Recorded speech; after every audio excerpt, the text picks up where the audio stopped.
कोलकाता शहर में देशभक्त आनंद मोहन जी ने महिलाओं के लिए जो विशेष बैठक बुलाई थी, यह भारत में महिलाओं की हो रही पहली बैठक थी।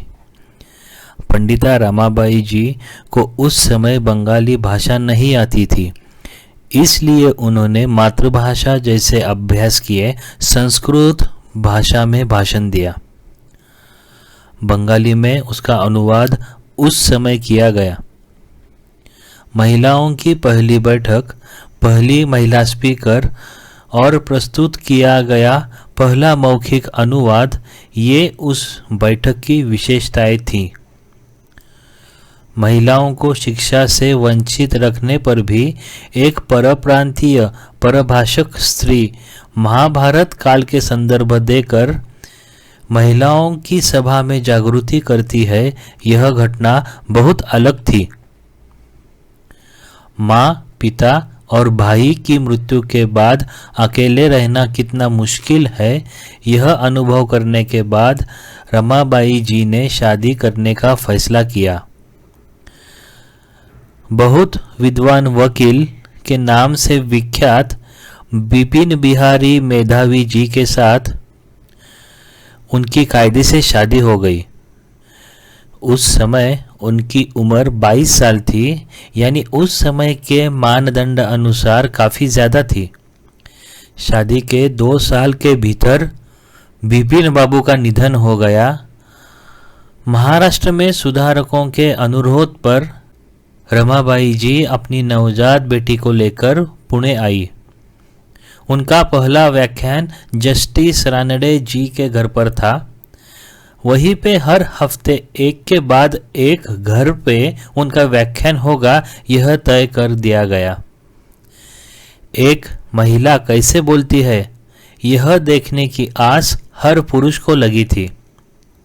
व्याख्यान को आने वाले पुरुष ने अपने साथ घर से एक स्त्री को लाए बिना प्रवेश नहीं मिलेगा, यह पंडिता बाई जी के व्याख्यान के निमंत्रण पत्रिका में एक शर्त डाली थी। ऐसी स्मृति को अपने ससुर के साथ व्याख्यान को गई काशीबाई कानिटकर जी ने लिख रखा है। महिलाओं को सीखना और सिखाना चाहिए, इसलिए अपने मातृभाषा का सटीक ज्ञान प्राप्त किया जाना चाहिए। एक शिक्षिका के रूप में खड़े होने के लिए महिलाओं को प्रोत्साहन के रूप में स्कॉलरशिप प्रदान की जानी चाहिए। ऐसी सिफारिश उन्होंने हंटर कमीशन को की। अनाथ, विकलांग, विधवा जैसी महिलाओं की सेवा कर वे आत्मनिर्भर जीवन जी सके, इसके लिए कार्य करने का अपना निश्चय रमाबाई जी ने पुणे, मुंबई, अहमदाबाद के स्थानिक नेताओं और अमीरों को पहुंचाया। लेकिन इस प्रकार के कार्य की समाज को कुछ जरूरत है, यह विचार कुछ लोगों को राजी नहीं हुआ।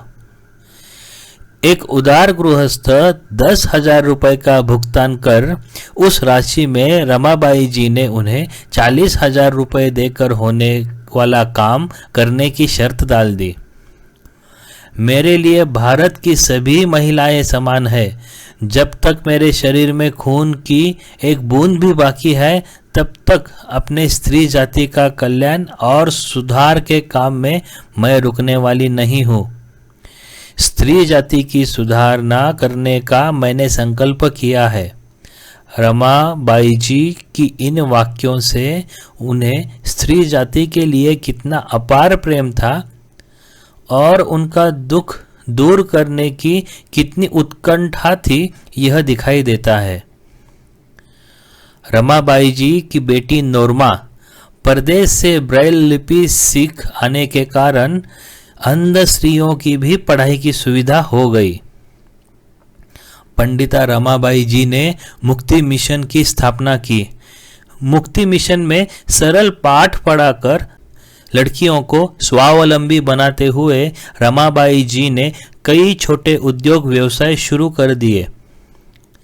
केले के पौधे के छिलके से टोकरियां बनाना, दिए की बाती बनाना, केन से कुर्सी बनाना, लेस, स्वेटर, मोजे बुनना, गाय बैल के चेहरे से पीछे आने वाली डोर, बकरा भेड़ों की खाना खिलाने की टोकरी, भैंस का घर, दूध देने वाले प्राणी पालन, मुर्गी पालन, मलयुक्त और मैल से खाद, बर्तन पे नाम डालना, बर्तन पे कलाई करना, हथकरघा पर कपड़ा, शतरंज बुनाई, घाने से तेल निकालना, छपाई कारखाना से टाइप मिलाना और छुड़ाना, चित्र छपाई, कागज मोड़ना, दवाखाना चलाना, धोबी काम, ऐसे कई सारे प्रकार के उद्योग महिलाएं कर रही थी। यह उस समय की एक बहुत उपन्यास बात थी। 2500 लोग बैठ सकेंगे ऐसे चर्च का निर्माण करते समय किफायत के लिए रमाबाई जी ने उसका नक्शा खुद से तैयार किया और अपने सिर पर ईंटों के जत्ते ढोए, निर्माण में योगदान भी दिया। कोई काम करने में उन्होंने कभी कम नहीं आका। उन्होंने कड़ी मेहनत का सबक अपनी कृति द्वारा आश्रम के लड़कियों को हमेशा दिया।